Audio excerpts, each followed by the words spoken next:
Hey, everybody. Welcome in the building. It's happy Thursday. I'm glad to see y'all hanging out with me for trending topics tonight. Listen, we got stuff to talk about. Yes, we do. We got, it's titled What's Up? Uh-huh. That's what this trending topics is titled. It's titled What's Up? Listen, guys, as you come in the building, don't forget, hit the like button. It's talking about what's up. Now, Wendy Williams' girlfriend, I could have sworn, and listen, I could be wrong. I could have sworn I always heard Wendy Williams talk about not a Rhonda, a Wanda as one of her very good friends. Maybe I was wrong. I don't know. I'm just remembering Wanda, or is that the sister's name? Anywho, I remember no Wanda for whatever reason. But this Regina's coming out saying she's been friends with Wendy Williams for 44 years. And she doesn't want us to stop saying Wendy's name. She wants to know to this day, thank you, Raheem. So Wanda is the sister. Okay, so Regina is the friend she would always talk about. Every time Wendy will go take a break, or off of her show, she was saying she's going to spend some time with a good friend. And I guess it was Regina. So Regina's coming out and pretty much saying that she wants people to stop saying that what's going on with Wendy is karma. She said it was Wendy's job. She was a talk show host. But what Regina is upset about right now, so okay, thank you, Nikki. You said it was Regina. Okay. What Regina is upset about right now is one, she said the person I used to speak to 5 times a day, now I can't speak to her at all. She said, where is she? Yeah, she did call her Reg. Okay, y'all, come on, get me together, y'all. Help me bring my memory back. Yeah, so she's saying, where is Wendy? And she said in 2022, she was living with Wendy on and off in her condo. And she said now she hasn't spoken to Wendy or seen Wendy in over a year. She wants to know where is Wendy, and she wants us to not stop saying her name. And talk about it. It's very sad. And I don't like this guardianship thing. I think we talked about it many times over here, but we're going to talk about it one more time because Regina is reminding us that we still need to know where's Wendy Williams. So what's up? Where's Wendy? Then we got Quincy Brown Combs I put up there. His mother, she met Sean Diddy Combs when Quincy was only 3. And so a lot of the fans, okay, Kim Porter met Diddy when Quincy was 3, and Diddy pretty much adopted Quincy. And many of the fans, at first I was just like, when I said, I'm nervous about the kids with everything that Diddy is going through. But you know what? It's some concern with Quincy. It's a little concern with Quincy. At one point, he deleted all of the pictures off his social media. I think he's really going through this thing. He's taking it hard. It's hitting him hard. He no longer has his mother, Kim Porter. Him and his biological father, they have kind of like a sort of a estranged relationship. And now the man he knew as daddy, pretty much, Sean Combs, is in a whole heap of trouble. It's messy. But we're going to talk about it. We're going to talk about Quincy, okay? And then we got this shocking crossing guard. I don't know what's going on with these teachers. You got the teachers sleeping with the students. You got the students slapping the teachers. And now you got this crossing guard allegedly got caught selling Mary Jane in vaping devices to the middle school kids. It wouldn't be good if she sold it to any kids, but she sold it to the middle school kids. Let me tell you one thing they don't do. They don't play around with the kids. They don't play around with the kids and you doing stuff on school property. Because when they went to arrest her, they had her handcuffed and they had the cuffs on her feet. Now, I know people accused of unaliving people, and they just put the handcuffs on her. No, they put the handcuffs on her hands and her feet. And she looked like she was about 2 feet tall. wrecking havoc at the middle school, and she was even caught texting one of the students about the Mary Jane and the vaping and all that stuff. And some of the kids already said she would be engaging with them. She gonna be up underneath the jail. Because when you do stuff at like an airport or you do stuff on school property, whoo, you really go down. So she's in trouble. So listen, guys, as y'all come in the building, I need y'all to hit that like button. It's Trending Topics Thursday. What's up? Somebody put a hashtag "What's up" in the chat. Yeah, Jack Brown Sugar, Sister Shackles. Thank you for giving me the words. Yeah, they had her shackled down. She couldn't even walk. I just will never understand a criminal. I don't. If you have your hands, your eyes, your feet, you can see. These fast food restaurants are always hiring. Target, Walmart, Starbucks. But you're going to go sell substances to somebody's innocent kids? I'm going to stay connected to this story because she's going to go down. They're going to get her. She's a whole fool. And you was texting them. And you was engaging with them. Too much. Listen, guys, y'all know what I need in the chat, right? Because I'm about to bring the people on in the building. I need a what? I need a choo-choo. Hold aboard, everybody. It is Thursday night Trending Topics, and we got some stuff to talk about. What's up? What's up? We're trying to find out. Does anybody know where's Wendy Williams? How is she doing? How you doing? Then we're going to talk about Quincy Brown Combs, okay? Quincy is in a very peculiar situation, right? Because Diddy is not his biological father, but he's a man that he knows as his father, right? So you have that situation. His biological father is still alive, but he's kind of estranged from his biological father. So you have that situation. And unfortunately, his mother is gone. It's messy, right? And then this crossing guard, we're going to get into it. Let me go ahead and bring the people on in the building. So hold on one second. Hey, in my opinion. Hey, Diva. Choo-choo. Choo-choo. Hey, hey, Savannah. Hey, Diva. Hey. Hey, E. Hey, Katrina. Hey, Wayne. Hey, Diva. Hey, y'all. Choo. Hey, Choo y'all. Hey, Tay. Listen, it's a special. Hello. If you ever wanted to come up in the building, tonight's the night. We got some free spots open, so you could come on through. Hit the link that's up to the top if you want to come and chat with us. But we're about to get into it. Let's go right ahead and get into this story. And you know what? I guess I'll start off with Wendy Williams. I was kind of forgetting about the story, to be very honest with you. You know, it's one of those things where it's out of sight, out of mind. But you know what? I was reminded of her because her good friend of 44 years. That's a long time friendship. Regina, Reg, that's right. Somebody reminded me. Thank you for reminding me in the chat, because that is what she used to say about her girlfriend. She called her Reg. It's saying, like, you know what? We need to remember where Wendy's at. Now, this interview she did, I'm going to remind the people of this. Let me just share this with y'all.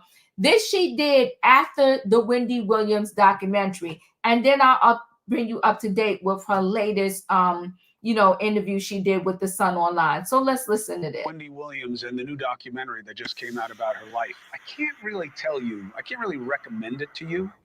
It's certainly not the way Wendy would want to be depicted, I'm sure. Everyone knew when she stepped down after a decade of doing her talk show, the Wendy Williams show, that something wasn't right. We weren't sure what it was. I saw it firsthand. Recently, we found out that Williams has been suffering from aphasia, which is something that goes along with what's called frontotemporal dementia. Same thing as Bruce Willis, same thing as so many of us deal with in our families. This past weekend, this docuseries came out about Wendy Williams. Lifetime it was on. And, it's a bad look. for her. Even producers who worked on the documentary, Where is Wendy, are now saying if they had known she had dementia when they were filming, they would have never made the documentary. Here's a clip. There's no question that the way Wendy was abusing herself could have only made her health conditions that we're now aware of worse. And nobody knows that better than her closest friend, okay? Regina Shell. She was in the film, although she didn't know that it was going to come out this way. And she joins us now. I'm sorry to meet you under these circumstances, but I know it's really important for you to speak up for your friend. Let's talk about what matters most to you.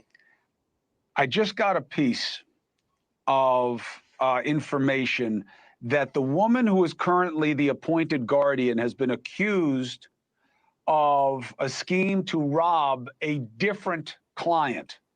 There's a $30 million suit against her. You have said you have concerns about what is going on with this guardianship. How so? When I was in New York and staying with Wendy in the summer, I noticed when she would call, she had no access to her money. So every time she had to do anything that she had to pay for, she had to go through the guardian. And she would call to order her breakfast at 7:30 in the morning with the guardian, and she would take the order, and the order wouldn't show up until sometimes noon. And so Wendy wouldn't have any food. And when I went back to LA, I would have to send her food from Los Angeles to New York through delivery service because she the communication wasn't there, and she had no other access to money than this guardian. And so that's what was concerning to me, because she was telling me she didn't have food. And her publicist also, who lives out in LA, both of us were going back and forth sending food to Wendy because she wasn't having access to food. You know, I was reading in here, Regina, where you were like, certainly, where you were worried that one of the impacts of this documentary, or whatever you want to call it, is going to be that Wendy won't work again. But do you believe that she'll ever be in control of her? Go ahead, please. I mean, maybe I'm in denial because I'm so close to the issue. And I have, in reflection, I see the behaviors that could potentially be such a diagnosis, but I don't want to believe that she is, at this point, unproducible. That's not my opinion. I'll tell you, when I was with her a few summers ago, I guess now, she was impressively a mess. I felt very badly for her. I talked to her about it directly, and as you might imagine, she had absolutely no appetite for the discussion. But she was putting down a lot of substances. And she then wound up going on break to get herself together. Do you believe that Wendy had figured out how to deal with her behaviors before this diagnosis? Yes, I think that Wendy has always, I've known Wendy since we were 13 years old. Wendy's always been doing what she wants, when she wants, how she wants, and she's very clever. So she could potentially have been getting away, quote unquote, with a diagnosis potentially like this for a long time, because she's quite smart, and yeah, she could. Because it's hard for you to even get access when you want and to see the person who's so close to you in your life. My mom signed up for AARP, but I didn't think I was ready yet until I started seeing benefits everywhere. Join AARP now for access to exclusive benefits, plus find resources for retirement planning and understanding Social Security benefits. So I signed up. Join today for just $12 for the first year with automatic renewal, and that includes a second membership free. Plus, you'll receive AARP the magazine and this free gift. Call or go online today. All right. That was let me just pause that. Let me click out of here. Hold on one second, and let me just go to the updated article here.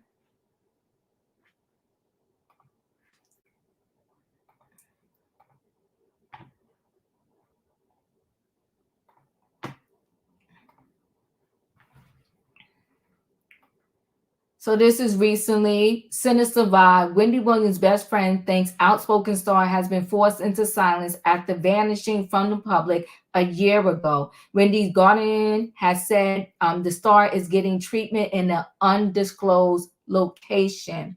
So Wendy Williams' best friend Regina Shell believes the outspoken star has been forced into silence after not hearing from her publicly in over a year. In her first ever long-form interview, Regina, Wendy's best friend of 44 years, who lived with her throughout the summer of 2022, questions what is going on with her famous pal. That was I want people to know that Wendy is a real person, and this is not some karma, it's a B thing. Regina began about the star days of dishing on celebrities as a host of the Wendy Williams show. Talking is Wendy's life. Her whole claim to fame is talking. And I don't think she would be this quiet unless she was forced to be quiet, the star's decade-long friend alleged. Meanwhile, another insider close to Wendy mentioned that the star, mentioned that the star was publicly vocal about how she found the guardianship she is in to be problematic before disappearing from the public in May of last year. There is no way in hell that she would not have responded to that Lifetime documentary with all her family members appearing in it, the insider claimed. Wendy would have had something to say about all of that, without a doubt. Lifetime aired a documentary on Wendy's life in recent years with the 4-part series exploring her battle with alcohol, her health and cognitive decline, and the guardianship she has been under since 2022. The star's paying friend Regina went on to ask several pressing questions after the star was last seen publicly in May 2023. Where is Wendy? And why is no one asking that question? And why is no one answering that question? Why can't they produce Wendy or an actual statement from Wendy or a picture of Wendy? Where is Wendy? Regina demanded.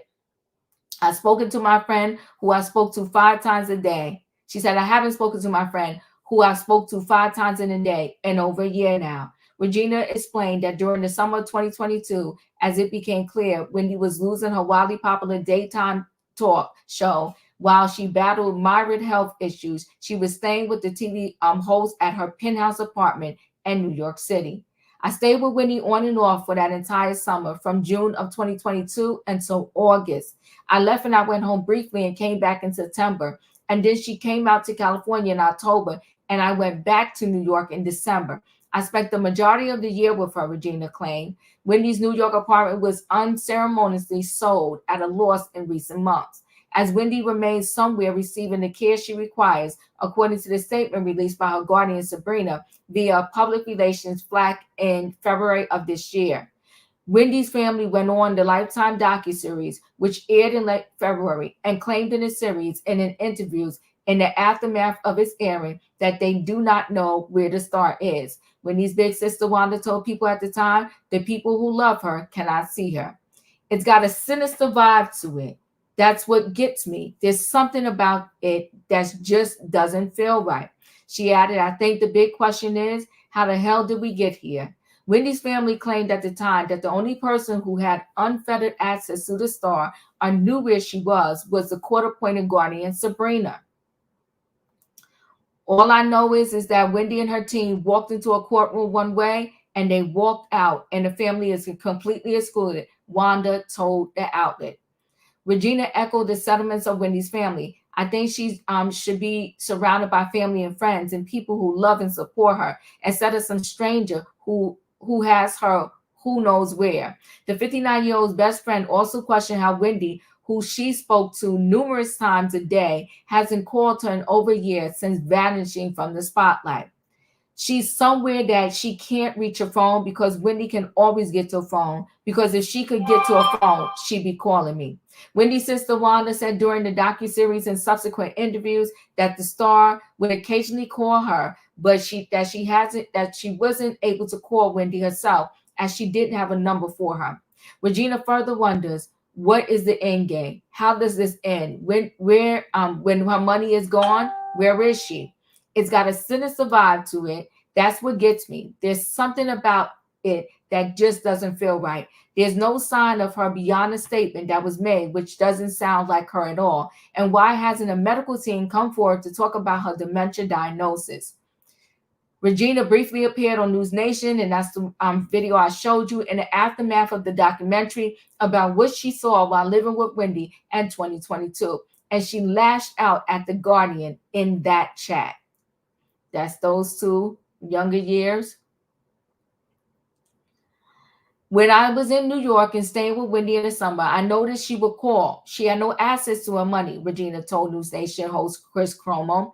So every time she had to do something that she had to pay for, she had to go through The Guardian. Regina accused The Guardian, Sabrina, of taking hours to get Wendy food. She went on to explain that when Wendy would order her breakfast early in the morning, Sabrina would take the order, but sometimes it wouldn't show up until several hours later. So Wendy wouldn't have any food, Regina shared. It apparently got so bad, Regina took matters into her own hands, personally sent needed supplies to Wendy. When I got back to Los Angeles, I would have to send her food from Los Angeles to New York from a delivery service because she wasn't getting the communication, wasn't there, the friend continued. Now this here goes through the whole timeline. I'm not going to go through that of her diagnosis. And she had no other access to money other than this Guardian. Regina made similar claims about the Guardian's alleged inability to provide Wendy with food in her interview with the U.S. Sun. The best friend claimed to also have a Chewy account to order Wendy's cat's food. As she said, the Guardian was remiss in those food orders as well. Regina now wonders where the star's beloved cast, Chit Chat, and My Way even are. Wendy's guardianship in 2022, Wendy's bank, Wells Fargo, filed a petition. They locked Wendy out of her account. Okay. Wendy's attorney at the time claims Wells Fargo is in possession of several millions of dollars worth of funds belonging to the talk show host and have been denied access for her funds for weeks. In the filing, the star's lawyer said that Wendy, former financial advisor, advised the bank that Wendy was of unsound mind, and as a result, Wells Fargo had denied her access to her accounts and statements. In response, the bank referenced its authority to pause or reject instructions for a proposed transaction pending judicial or administrative remedies should they suspect financial exploitation, dementia, or undue influence. The bank then moved to petition the court for a guardianship for Wendy. Wendy was placed in a court-appointed guardianship under attorney Sabrina, who the U.S. Sun first exclusively revealed. Now, 2 years later, Wendy's family, including her brother Tommy, her sister Wanda, and her niece, had claimed they do not know where the star is and that they only know she is in a rehab facility, according to People. The family has alleged that they cannot call Wendy and that she can only call them, and the only person who knows where she is her court-appointed guardian, Sabrina. Sabrina, who is a hot mess, who's being sued by other families that had their family members under guardianship. In my opinion, what are your thoughts? We can't forget about Wendy.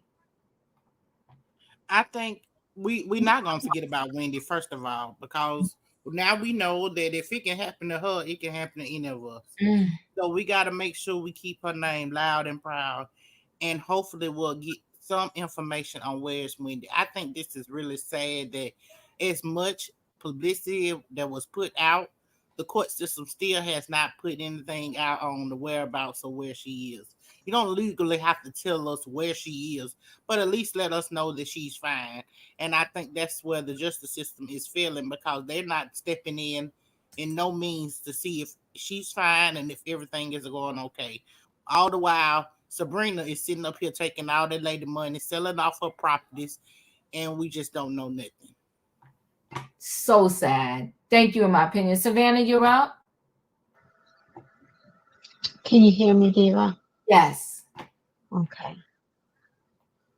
Wow, this is sad. While there was a level of exploitation of the Wendy Williams documentary, we were able to see both her current state, both physically and mentally. She still has an enormous fan base that does love her and wish her well and continuously pray for her and her health and well-being. However, with all that being said, it allowed for that curtain to be pulled back and allowed her fans and the public to witness a guardian who was a possible fraud, robbing her blind, an ex-husband who is still being a leech, refusing to work and wanting to live off of his ex-wife, a son who is still living beyond his means, a team of untalented, unprofessional, unskilled vultures living off her fame, a brother who still wanted to make his fame off his sister's name. I mean, nobody was really looking out for Wendy. So, with all that, I can understand why she's not out in the public eye. And all I can hope and pray that someone, whoever and wherever she is at, that she is being taken care of and that she is getting the medical attention that Wendy so desperately needs. Um, because we all witnessed that she, first and foremost, that Wendy does need medical attention, physically and mentally. She needed some medical attention, and that's all that we can pray for. Yeah. Everything else is we can be fixed later, but no one around her, whether it's her guardian or her family, had her best interest at heart. Mm. Mm. All right. Wayne, you're up. You know, I would say, see, this is what it looks like when they take your rights. Oh. They may want to think about that on November 5th or 6th, whatever it is. But this is what it looks like. We can't do nothing but talk about it. Nobody's coming to defense. And you would think there's some notable people out there who could come to her defense or say, hey, what's going on? Somebody intervene. But nobody. Okay? And you think if she catching it now, just wait if things don't change. I feel sorry for her. Yeah. Katrina, you're up.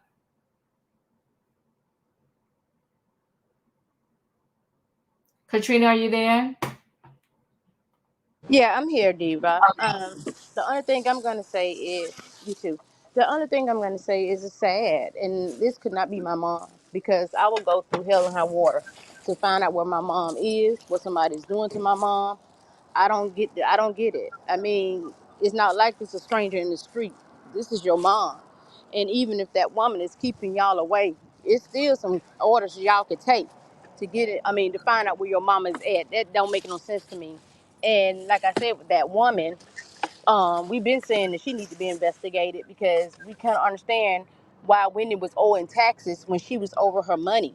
And then to hear a friend say that Wendy wasn't eating till like 12 o'clock because she got to approve for her to get food.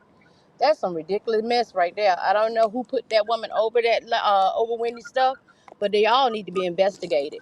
And hopefully, if her son or whoever, somebody who do love her, will just check into it and see what's going on. Because me not knowing where my mama is at, no, and I haven't talked to her. You gonna have to give me some answers. I don't care what type of court it is. You got to give me some answers. That if you care about. I'm not saying he doesn't care. But I'm just saying how I would do if this was my mom. But that's all I got, Diva. Yeah. I feel like I'm hoping that behind the scenes quietly, I mean, but it's been a year, they're working on something, but this is very sad. E, you're up.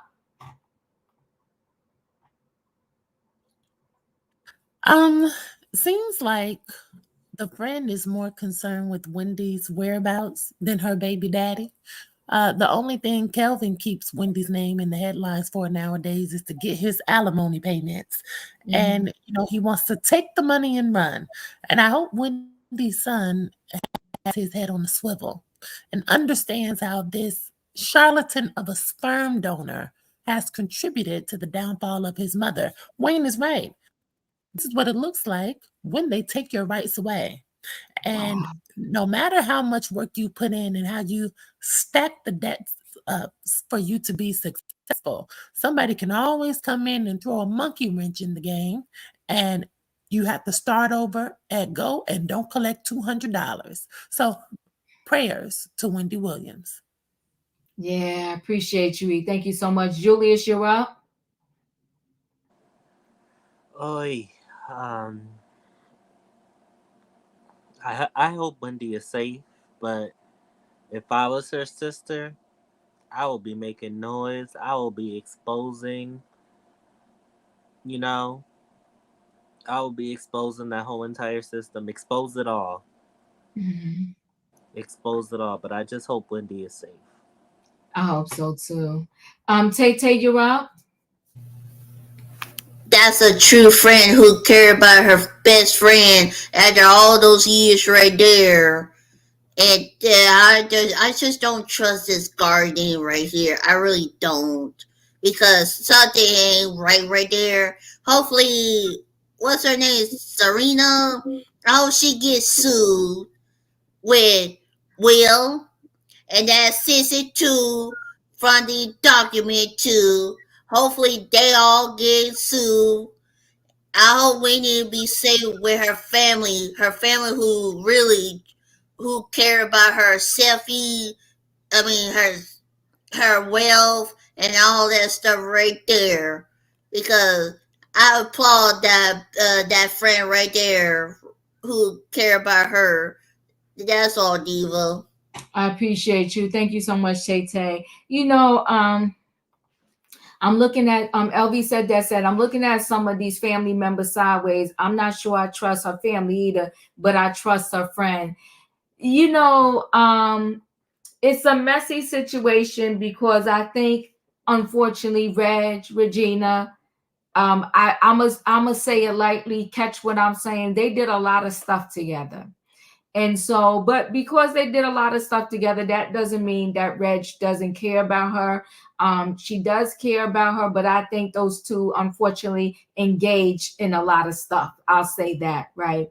And so it's a messy, messy situation. But knowing that this guardian, where Wendy wasn't even having food, that is sick and sad. That guardian needs to rot in hell. You wasn't even you have all of her money and she didn't even have groceries in her house. She had to call you to say she wanted to eat. And my thing is, if she had the right mind to call you and say she wanted food, then she should have been able to at least have a budget to go get her food and go get stuff. It's sad. It's very sad. I guess the best we can do right now as fans that love Wendy Williams is just continue to pray. I'm going to roll right into the next story. And the next story I want to get into is this crossing guard. This crossing guard is a disgrace. I don't know how many years she's facing, but whatever it is, she needs to get every single year that is coming her way. Let me go ahead first. I will share with you. Let me share with you the news report, and then we'll read the story. Okay, why is it not? Okay, there we go.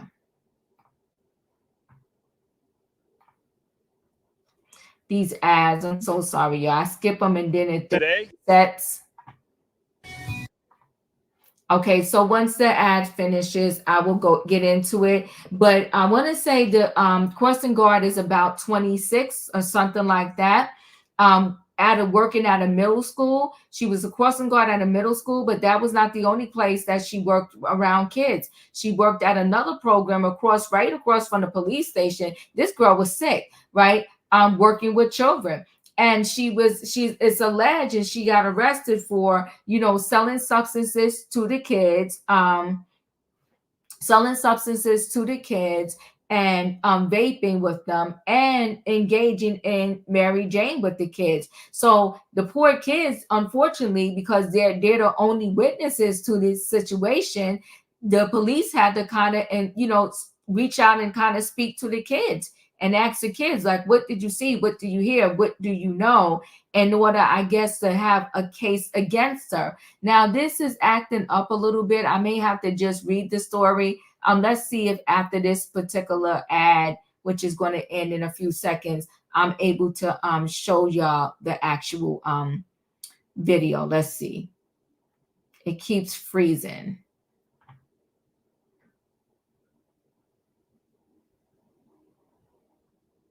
Let me see. 2 seconds. I think it might play now. County has been arrested. 26-year-old Kiara Lee is charged with giving marijuana and e-cigarettes to young students at Penwood Middle School.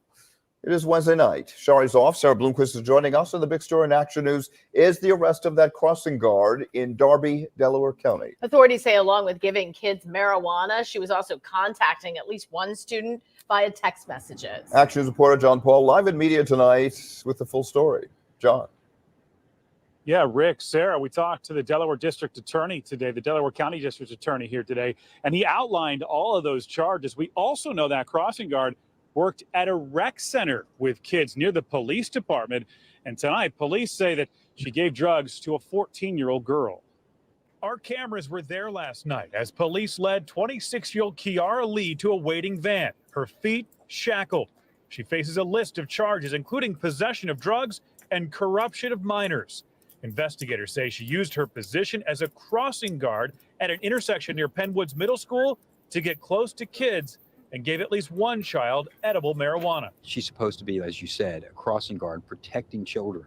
Instead, she's using that position to get to know children and then sharing harmful products. The Delaware County District Attorney says they are looking to see if more kids got drugs from Lee. In the affidavit obtained by Action News, at least 4 kids were interviewed by police. You can imagine a child who's taken edible marijuana and is sitting in a classroom is not exactly paying attention, becoming an A student. According to investigators, Lee gave a vape to the child as well, and even texted with her about her experience after taking marijuana. We know that Lee also worked at a rec center nearby and was known in the community. I do know exactly who you're talking about, and I always see her on that side of McDade and Summit. We talked to one mom picking her son up from Penwood Middle School today. She was surprised by what the crossing guard was accused of doing. My reaction to it is another reason why I'm scared for my son to go here, and I'm glad that he graduated. Back out here live now. Police are looking into this, especially since that she had so much access to children, having worked at that nearby rec center. So, Sarah, tonight they're asking parents to call them if they might have any information about other victims who may be out there. We're live tonight in media. John Paul, Channel 6 Action News. Sarah? Okay, John, thanks for the update. How sad is that? This girl is sick. In my opinion, you're up.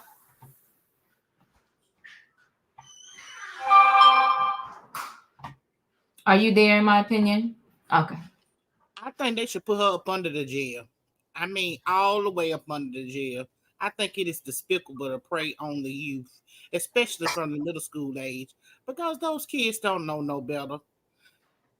As much as we want to think that our kids have, that they smart enough to know, not to do this, they're looking at an adult. An adult is telling them what is cool and what is not. I think this is despicable for a grown woman of her age to be up here fraternizing with the kids and giving out drugs. Sad. Extremely sad. Before I come to you, E, let me just give a little bit more information on this particular case. So Up in Smoke, watch Kiara Lee walk of shame as the school crossing guard 26 arrested for giving students marijuana and vapes in Darby. A middle school crossing guard has been arrested after allegedly giving e-cigarettes and marijuana to students. Students claim that the crossing guard also smoked marijuana with them before she was taken into custody this week. She's a shame. What a disgrace. Kara Lee, a 26-year-old crossing guard at a Pennsylvania middle school, was arrested on Tuesday night. Okay. Lee is charged with possession of marijuana and intent to deliver and corruption of minors. The guard, who worked for Penwood Middle School in Darby, Pennsylvania, just west of Philadelphia, was also messaging a student over text, police reported. One student reported multiple occasions where Lee could be seen supplying students with e-cigarettes and marijuana edibles, which are only legal for those over the age of 21 in Pennsylvania. The student claimed that Lee supplied these substances to at least 2 students. We walk past every day, so a lot of students see her passing the vape around, and they would say, "Oh, let me hit the vape. Let me hit the vape." A a Penwood Middle School student told Fox affiliate. In addition to students claiming of Lee supplying, substances to minors, Lee allegedly messaged students about the experience of taking MJ edibles. While MJ may not seem like a big deal to some folks in the community, I think we can all agree that a crossing guard should not be providing narcotics if it is just, even if it's just MJ to our kids, Police Chief Joseph Gay said. Police and parents alike are not happy with Lee's alleged actions. It's a shame to have these people on these corners to do their job to protect children, and now you're telling me the kids are receiving substances from them, one parent told the news. It's utterly disgusting. Delaware County District Attorney Jack echoed the disgust expressed by the parent. School crossing guards epitomize the role of a public servant, he said. They are quite literally entrusted with the lives of our children and hold a position of sacred trust in communities across the Commonwealth in the country.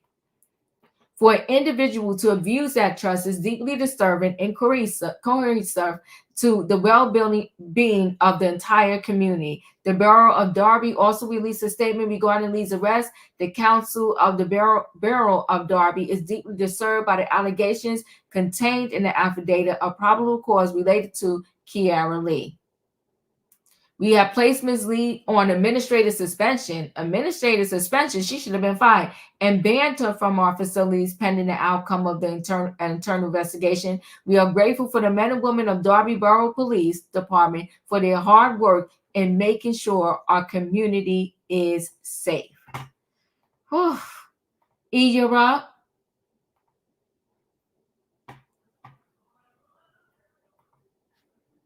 E, are you there? Yes. Can you hear me? Yes, I can. It is disgusting. It is shameful. And what I wish is that these officials who agree that it is harmful for children in the classroom, I wish they would acknowledge as well that it is harmful to the adults who work on the premises. In Pennsylvania, from what I understand, marijuana is legal.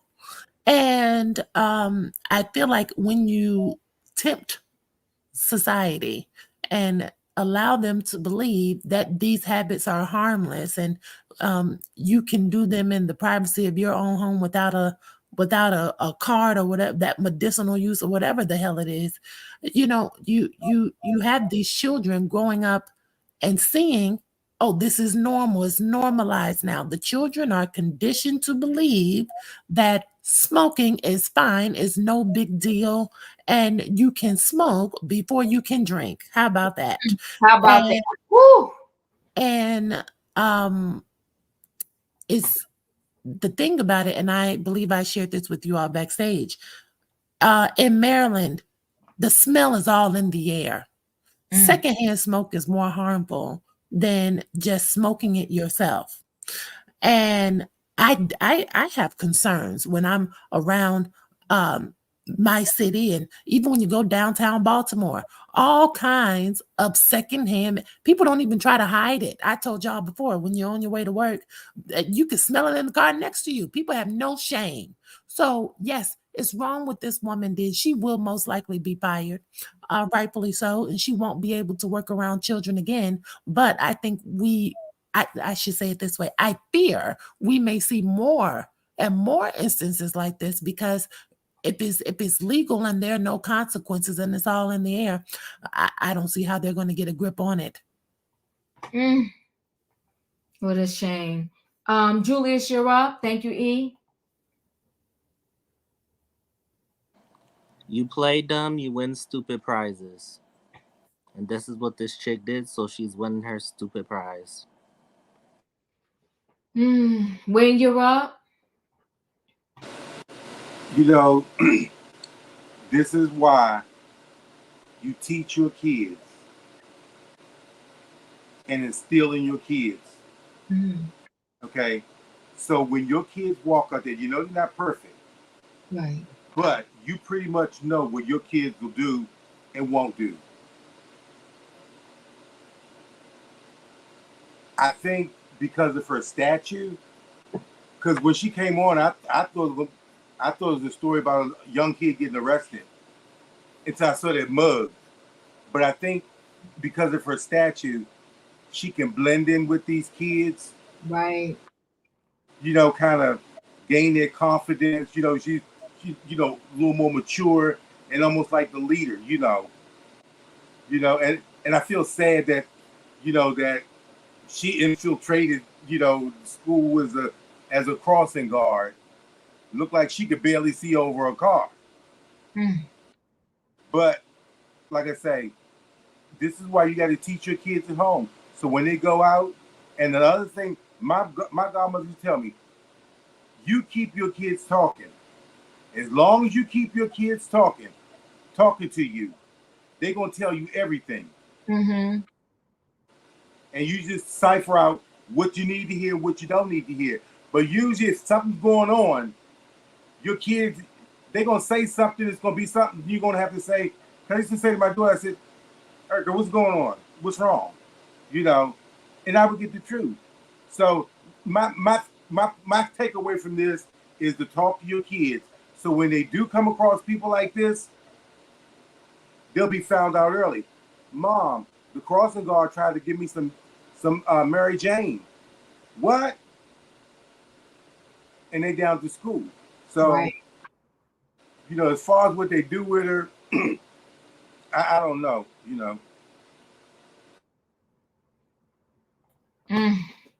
She needs to get locked up. Katrina, you're up. My thing is, I'm wondering, did the police or did the big guy have her take this job? Because you have to go through the police station to become a crossing guard. To put her in there. Yeah, to put her in there to infiltrate those kids. Because she does look like a child. Until, like Dwayne said, till you've seen her face. Her face like somebody stole chocolate milk on it. And it's stained. So I don't understand. That was one thing she went to work, did wrong. Going to work looking like she got chocolate milk on her face. But I'm thinking, like, did they put her there to infiltrate because she looked like a child? So they can get her to give these kids, get them hooked on these drugs. I mean, on these D's, so they could, get them hooked, so they can make purchases through her. Cause she does look like a child once, from the size of her, from her demeanor. She looked like a child. So I'm wondering, did they put her there to do that? And if she did do that, she's a big dummy. And she need to be locked up completely. Why they talking about administrative leave? Why she on administrative leave? You gave something illegal to a child. You should automatically be fired. Unless somebody behind the scenes is working behind the scenes to help her. Because that's not making no sense to me. Because if you're a crossing guard, you have to go to the police department to become a crossing guard. So something is not right with this story. I think they put her there so she could get those kids hooked on them substances. Because that's just weird for you as a crossing guard to go up to a child to say, do you want to smoke the Mary Jane or the vapes or whatsoever? Something is off on that. But either way, I hope she get exactly what she deserved, and I hope the child that took the edibles, I hope they're okay and got it out their system. That's all I got, Diva. Diva. Yes. Katrina is so brilliant. She just reminded me of something, and thank you for saying that, Katrina. I recently did a paper on vaping and the effects of it. And do you know that the companies who produce these e-cigarettes, they have come up with these new designs. And it kind of looks like a flash drive. So that kids who do vape and who do use e-cigarettes can hide it from their parents. They've come up with these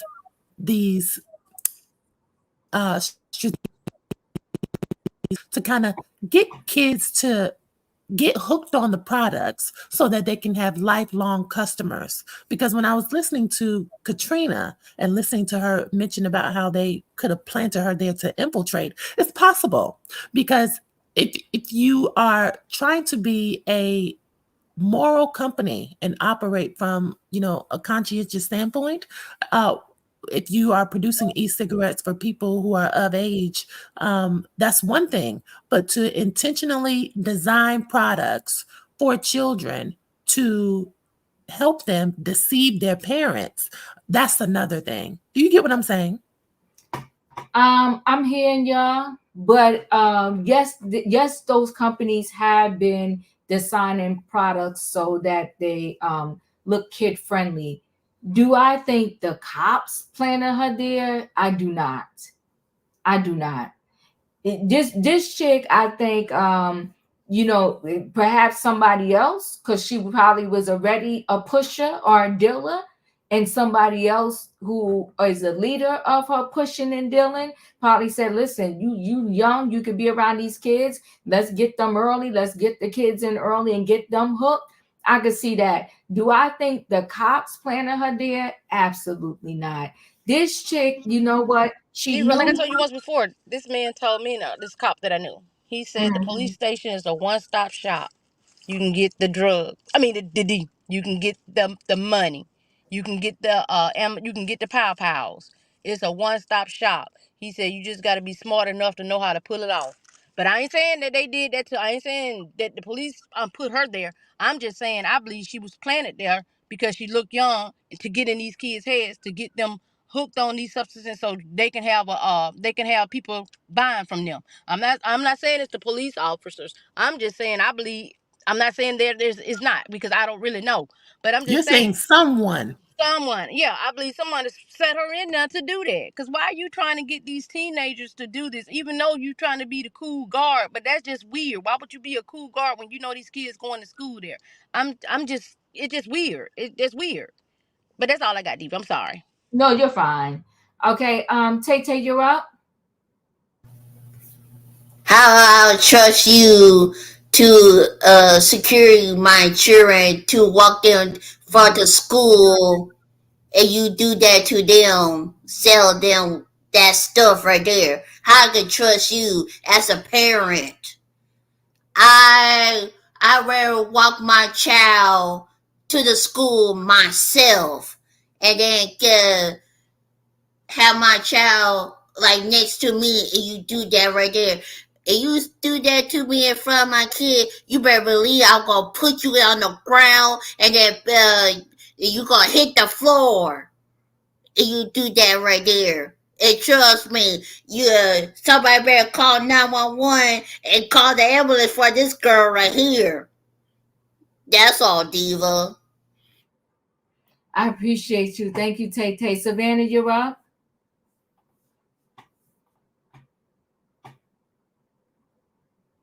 Savannah, are you there? Okay, I don't know if we lost Savannah. If it was Philly, I could believe that, but Upper Darby police be strict as hell. Can you Yeah. hear me, Diva? I'm Yes, I sorry. can hear you now. I Yes. apologize. You're fine. I was fighting with the mute button. Go ahead. um, while I don't believe that this is a 21 Jump Street type of deal here, as we all know, that when the government start making budget cuts, the first place that they do make the budget cuts is in the Department of Education, and the first place that gets hit and starts feeling it is in the lower income or the Black and brown communities. And I'm not very familiar with this community, but I do know that with all the instances that have been going on in the news lately, our school systems, board of educations, they have not been vetting the adults are in that we have been entrusting to take care of our children for 8 to 10 hours a day, whether they be daycare workers, crossing guards, school lunch ladies, custodians, teachers, even administrators. Uh, and some of them, most of it has to do because of budget cuts, and it's poor vetting. And I do believe that this young lady, because she does look like a child in many ways, Mm-hmm. um, did gain the trust of the children. And it is true that you have to be vetted by the local law enforcement. And maybe she did pass, and that it is not hard to pass that screening, that background check. But this is unfortunate and sad, and they're going to make an example out of her. She's Mhm. gonna do some do a little bit of time here, but I really do believe that this is due to some poor vetting in the system altogether. Um, but I don't believe it's a 21 Jump Street type of incident. Yeah. They do need to do more vetting of these teachers, but I think it's a compounded problem, right? The teachers, the crossing guards, all of that. It's the low pay. It's nobody wanting to go into certain fields.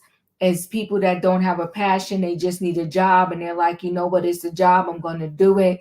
But I think that this young lady, she is who she is, and she's a street dealer, and shame on her for taking advantage of the innocent children. And that's whatever sentence she gets, she deserves it. And I hope they go really harsh on her, because you are in the middle school, getting these kids hooked in the middle school. Like, you're the lowest of the low. That's like gutter low. And a And community center as well, because she was in two places, was she not? yes, she was. She was the crossing guard, and she worked with kids at the community center. And I That's bet, that she got hooked them at the community center, and they need to give her a double fine for walking around looking like she got chocolate milk on her face. yeah, this is it's very sad. I'm gonna go ahead and roll right into the next story. I said it a lot. I think that, unfortunately, children will suffer from the things that their parents do. And if you truly care about your children, a lot of parents says, when they send their kids out, watch what you do because you're representing me. But now we got to flip it with these parents. Watch what you do because it's going to impact your children. And so now we're finding out that, unfortunately, the Diddy blueprint, he's not the only one that engaged in it. He's not the only one that followed it. Hold on one second. Let me see what Q's saying. Q, this is not surprising me. My mama was a circuit court clerk for years. The story she would tell about those officers and sheriffs corrupt. Yeah, it's a lot of corruption across the board in everything, right? Because I know some people that work in the law enforcement, and unfortunately, just like you can have just corrupt people in general, unfortunately, sometimes the corruption is in law enforcement. I mean, some of them bust the people and they take the substances themselves and redistribute them back to the streets.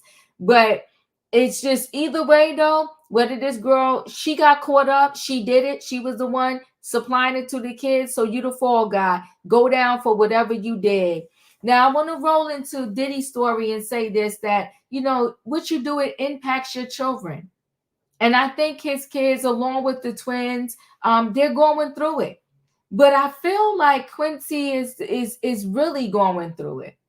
He's really going through it because his mother, Kim Porter, is no longer here. Diddy is the father figure that he's known pretty much all his life. And is now that he's an adult, because Quincy is in his 30s. I think he just turned 32. And his father, Al B. Shore, is saying, listen, I'm here for you, but you gotta, it's not just, posting on social media, I'm here for you. It's physically going to Quincy's house and helping him navigate through this very difficult time in his life. His siblings, that is their dad. He has his twin sisters and his brother Christian King Combs, where that's their mother is Kim Porter. So those are his direct siblings, and Diddy is the father. It's just sad what he's going through and how he has to navigate this, but I think it's sad for all of the children. So before I get into this one story where people spark concern about Quincy, I will share. I'm trying to see if I have it up still. Maybe I do not. Oh, I do. Let me share this Instagram. Suge Knight, I never known, like, The people claim they don't have rights in jail, but Suge Knight seems to have a whole bunch of rights behind bars, okay? So yikes, Suge Knight claims Diddy has always been an FBI informant, and everyone in the industry was aware of his action, including his exes and crew. Also alleges that he once beat a female assistant, and Jimmy Iovine and a bodyguard helped cover it up. So that's why, you know, from the beginning over here, I was pretty much saying to everybody that I'm not listening to half of these people because they're getting on my nerves, acting like we didn't know, but we did know. They knew. Just like when we read that dream case the other day, you got the friend or whoever standing outside the door when he's allegedly violating that young lady. So hold on, let's see if it's words behind this. Hold on. So they don't think our people is valuable. They think our people is worthless. That's the real reason. Which is not. Everybody should be treated the same. Everybody's talking about Puffy. For the most part of it is this. At least he had a good one. He had a great one. There's a lot of things that people been knowing. Every person gets judged differently. It shouldn't be a gray area when it comes to doing something right, doing something positive, or being about the community. That's been said. Actually, Puffy been an FBI informant forever. That's what he would say. That's why it's different when it comes to him.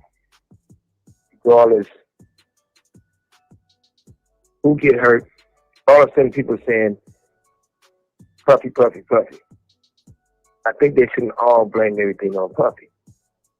Executives in the industry knew about it. Everybody in his crew knew about it. Agency Date knew about it. Everybody knew about it. So don't push away from him now. Like I said before, there was a girl, was an assistant. When I said he beat the stuff, how I described how he kicked her, how she said all this stuff happened. And bodyguard and Jimmy Iovine came and talked to her and said she got to take this money and settle. And Interscope gave her the check. So that's supporting criminal activities from Interscope and Jimmy that he was doing. But now they want to bury Puffy and not bring harm or charges against anyone else. And one of the main reasons is because he was doing this to a lot of black women, or mixed women, or different races. So they don't think our people is valuable. They think our people is worthless. That's the real reason. Which is not. Everybody should be treated the same. Okay. So that's something you heard out of Suge Knight's mouth. But if you follow me, that's something we've been saying for months. For months, we've been saying that everybody's hands is dirty, nobody's hands is clean, and we're not saying, oh, Puffy should get away with it. Because the other day, somebody put in my comments, Devo always been male identified. I don't even know what are you talking about? Because I call it for what it is. Now I'm male identified. Nowhere out of my mouth have I ever said that Diddy should walk away and get away with everything that he has done. What I said was, and I will continue to say, and you heard it out of Suge's mouth now, maybe y'all connect to it now because it came out of Suge Knight's mouth. What I said was he would never did this solo. So Suge Knight said what everybody else don't want to listen to is that all of these people that stood around and watched, that knew, that saw, didn't say nothing, they all should be going down under the bus too. But I'm here to talk about the kids, and one kid in particular for this particular moment, and that is Quincy. Now, Quincy, you know, he belongs, you know, to he's a son of Kim Porter and Albie Shore, but came into Diddy life when he was only 3. So Sean Diddy Combs' son Quincy slammed for cringy birthday video who is the target audience. Listen, no matter what these kids do now, the people are going to come at their neck. I saw the video and I thought it was a little different, but I was like, all right, I didn't know what to make of it. The birthday blues. Sean Diddy Combs' son Quincy Brown was slammed by fans on Instagram for the cringy song and video he posted for his birthday. In honor of his 33rd birthday Tuesday, Brown shared a new video of himself wearing clown makeup on his face and a birthday hat. Happy birthday, happy birthday, happy birthday. He sang the song. I'm wishing me a happy birthday, wishing myself a happy birthday, cause it's my birthday. Somebody wrote, you too fine to be cringy, wrote one user. Quincy, what the actual F is this? Added another. Who is the target audience? Asking for a friend, asked a third fan. Please get that S off Beyonce internet, commented a fourth person. Some of the fans compared Brown's sound to that of Ice JJ Fish, who went viral in 2014 for his song On the Floor, while others were concerned whether the brotherly love actor was okay. I think he's crying for help, but he don't know how to say it, wrote one user. Maybe he's actually not happy on his birthday. If that's the case, I feel for him, because there's way too much going on, added another. Though Brown didn't feel the support from fans, he was lauded by his siblings. His 17-year-old twin sisters, Jessie and Delia, commented, new birthday song, while his brother Christian, 26, wrote fire movie. The Star alum also posted a throwback picture of himself wearing the same clown makeup while celebrating his birthday, which prompted several fans to write, that's his new video, now makes sense. Brown recently deleted all of his pictures from his Instagram account amid Combs' ongoing legal troubles. That's him next to Combs and his brother Christian. The Bad Boy record founder who adopted Brown when he was dating his mom, Kim Porter, is currently facing 6 lawsuits, accusing him of a range of misconduct and other illegal activity. Porter welcomed Brown with ex Albie Shore in June 1991. He was 3 years old when the model who died in 2018 began dating Combs. Combs, 54, has denied the allegations. Last month, a 2016 hotel surveillance video surfaced of Combs viciously attacking his then girlfriend, Cassandra Ventura. The I'll Be Missing You rapper apologized for his actions, saying he was disgusted at himself for what he did. The Los Angeles County District Attorney's Office released a statement saying they could not bring charges against Combs for the extremely disturbing video due to the statute of limitations. None of Combs' 7 children have publicly spoken about his legal woes. Praying for the Combs kids. In my opinion, your thoughts?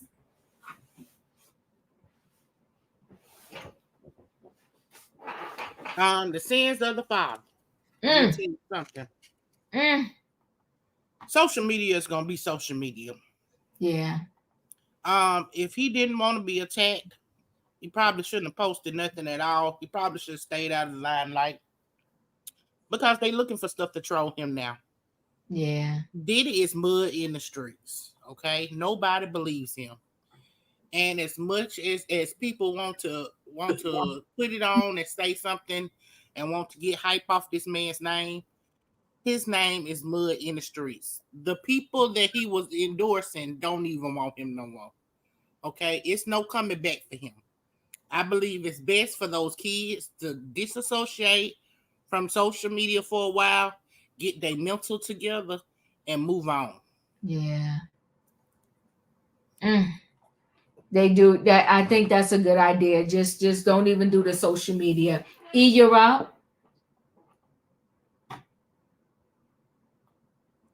So I have a lot to say about this. You know, I personally love the song, and I have a different take on the direction of the video. I do think that the video symbolizes unresolved childhood trauma. He was born into a circus, having one man's last name and another one's DNA. And if all of these people around you who are responsible for your care and to be nurturing you, and they're nowhere around, and you're always with the nanny because they're at these freak-offs parties, and then they're having these other children. This child grew up in isolation, I believe, until these other siblings came along.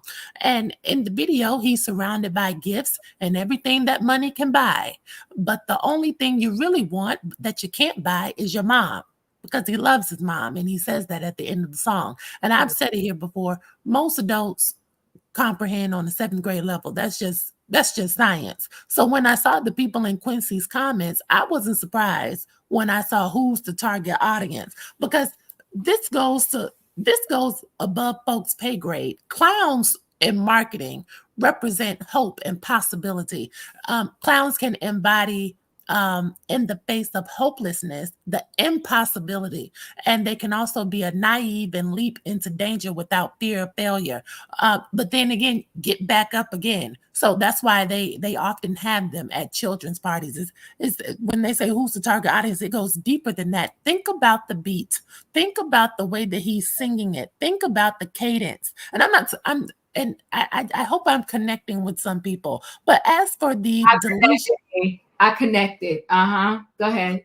And as for the deletion of the post, because I saw that a few days ago as well. A lot of these celebrities have removed photos from their Instagram as of late because, it's a shakeup in the palace. But yes, some of them say it's for privacy, and typically this could also signal like a change in their status of their relationship. But in Quincy's case, I do believe it's a little bit of both. I do think it's for privacy, but I also think it's a marketing strategy as well. I think it's 50-50 because he had already been trying to drop subliminals and draw interest to his upcoming musical projects. Diva, you showed the video where they were at some event and Quincy kept yelling something into the camera when they were trying to talk. His sister, right. Mm-hmm. And so I feel like this is just another part of the rollout because he just released this song and he stated at the top of his social media account, he is no longer monitoring his social media. His management is. So I think he wants to make it clear to the public that his social media is for business only. And he also says on there, social media is not real. So I think there's a disassociation there as well. And one last thing, I want everybody to kind of keep in mind as it relates to him removing all of his previous posts, this family is still under investigation. And unlike that younger brother, Christian, Quincy is doing the right thing by scrubbing everything off. Turn those profiles off because everything this family does now, similar to what, in my opinion, said, they're under scrutiny. And this may be a way of him trying to initiate a clean start. And in my opinion, it looks like Quincy is going through an identity crisis. Yeah. All of the elder men around him have failed him, and he has no clue of where to go or what to do now because he doesn't know who to trust. And in my humble opinion, it would be ideal for Quincy to drop the surname Brown and Combs and simply go by Quincy Porter. His mom is the only consistent love that he knows or that he knew. And yes, she is gone. And all he can do is sort through her less than ideal selection of men. Kim is gone. The adoptive father is about to be gone too. And the bio dad can't even get his foot through the door to have a conversation because he lacks the social and communication skills necessary to even establish a friendship with this adult biological son. Quincy does not know these men, and he does not need to get to know them either. Yes, he may have saw Diddy periodically while growing up, and yes, Diddy may have supported him financially, but Quincy has no spiritual idea who the hell this man is. And I don't care how many half siblings they brought to the table on either side. He doesn't know these men, but he knew his mom, and that's the person who he loves. And for the life of me, I'm not certain why Quincy or those girls still carry that last name Combs. And hopefully that will change because, like in my opinion said, the surname Combs is mud in these streets. It's likened to the last name Simpson or the last name Kelly. Those are the last names you never want to have. The status once associated with it has gone bankrupt. It's embarrassing. It automatically puts a target on your back, and the best chance that these kids can have at a successful career in entertainment, because that's what all of those boys are vying for, a career in entertainment. They have to disassociate themselves completely from that man, his persona, and his resources, because it's done. You got to put a fork in it. The parents weren't married, so there's no reason to have why you don't have your mother's last name anyway. Don't just love your mother in memory, honor her in life as well. Change your last name to Porter. It's time to switch directions, take your training wheels off, and ride under the wings of everything your mother truly wanted you to be, even if she couldn't be it for herself. Be free, Quincy, and start today. Oh, good gosh, E. Well, you said a whole lot there, okay? And don't forget Cosby. Woo. Oh, good gosh. You are right.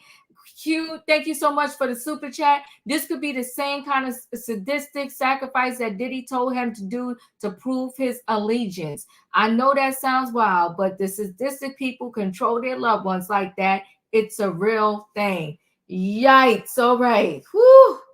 Well, you said a word. Julius, you're up. I echo what E is saying. Mm-hmm.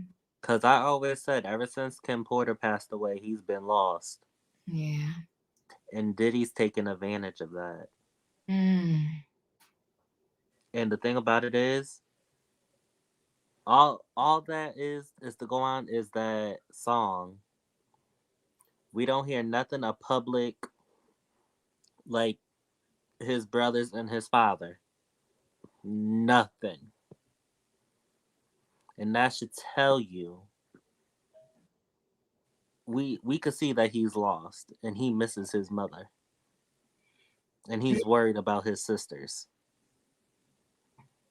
Because there's no if Diddy can do it to all those other girls, there's no telling what he's thinking about when it comes to his daughters. Whew. Wayne, you're up. I did OE. Mm-hmm. You hear me? Yes, I do. Thank you, Okay. Wayne. Thank you. Katrina, you're up. Yes, he took it out for us. And then you have to think about, how can you love a man when people are saying he possibly offed your mom?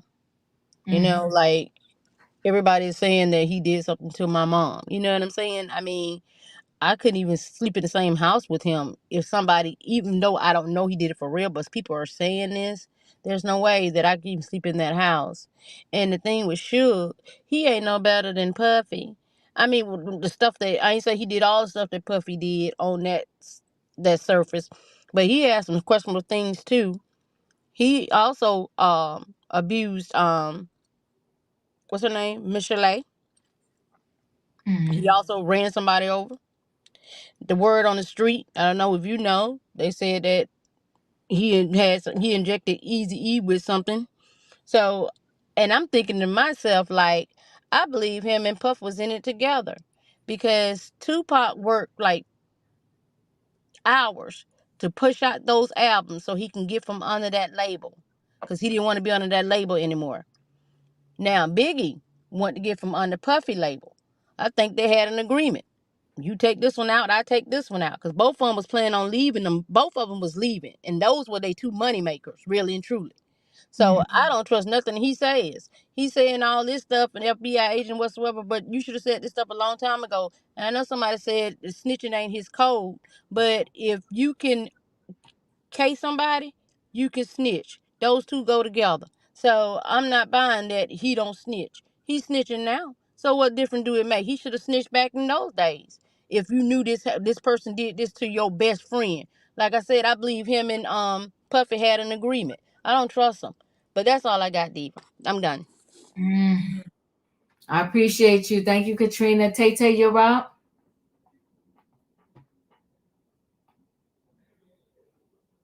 Are you there, Tay? Yep, yes, ma'am. I had to fight the mute too. I agree with everybody on this right here.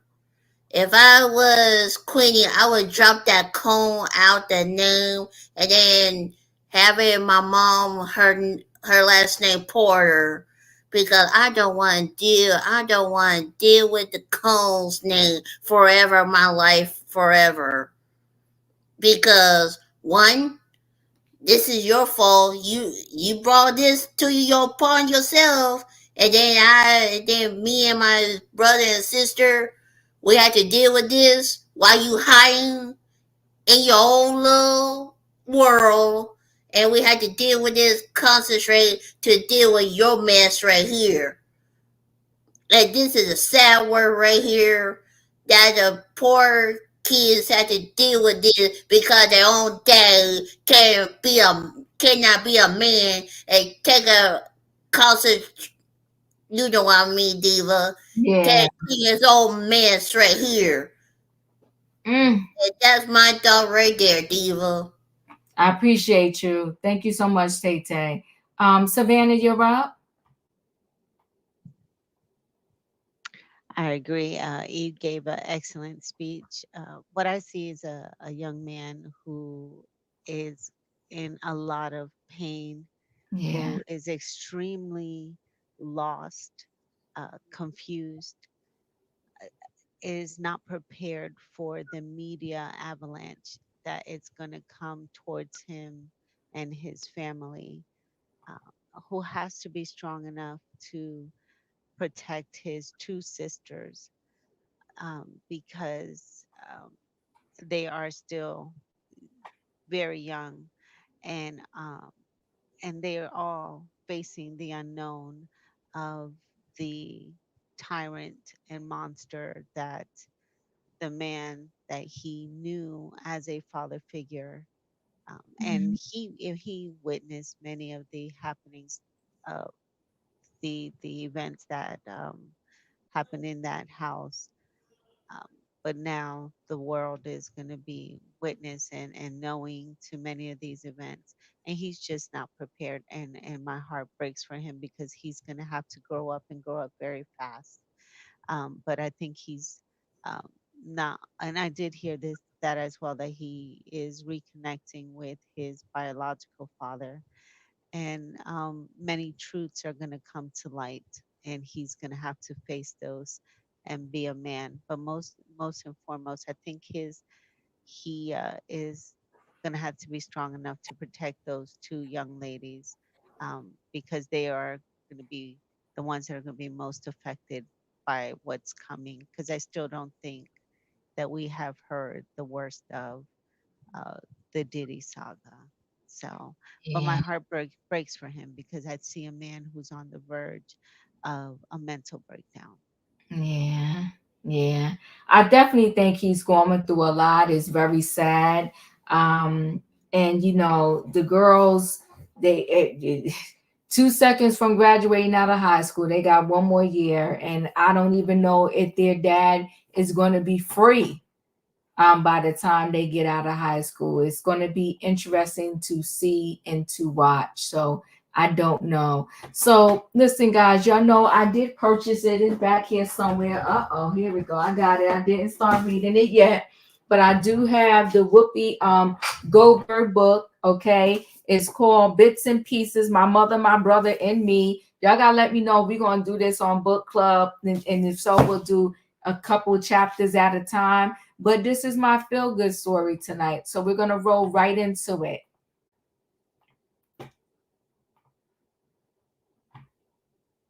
Goldberg has been one of America's most celebrated performers. She credits that success to her family and upbringing in a New York City housing project.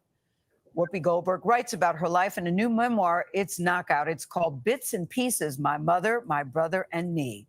This is a great title, and she can tell you why. She's also the narrator of this audiobook. I'll bet that's good, too. The memoir is a revealing look at her relationship with her mom. Her name was Emma Johnson. She died in 2010. And her brother, Clyde Johnson, who died in 2015. We're very happy to say Whoopi Goldberg joins us now in the studio. Hey. Congratulations. Yes, congrats. I already know this is going to be a best-selling book for you. Well, what a journey you took us on, Whoopi. It would be nice if it's that, but what it is for me is it was a way to just get people to stop speculating on me and what do you mean?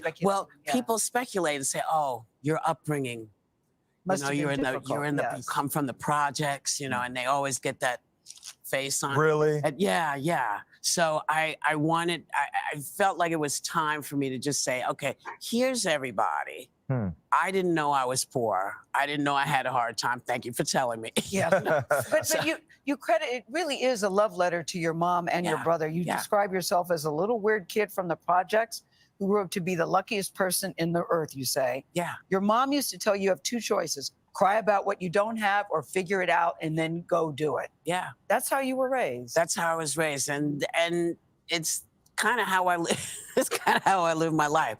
If something's not going right or something, I've stepped in something, I'm not going to cry about it. I just got to, I did, and move on, because all that wasted time of, it's like a TikTok, baby. You don't have that much time left. Exactly. You know?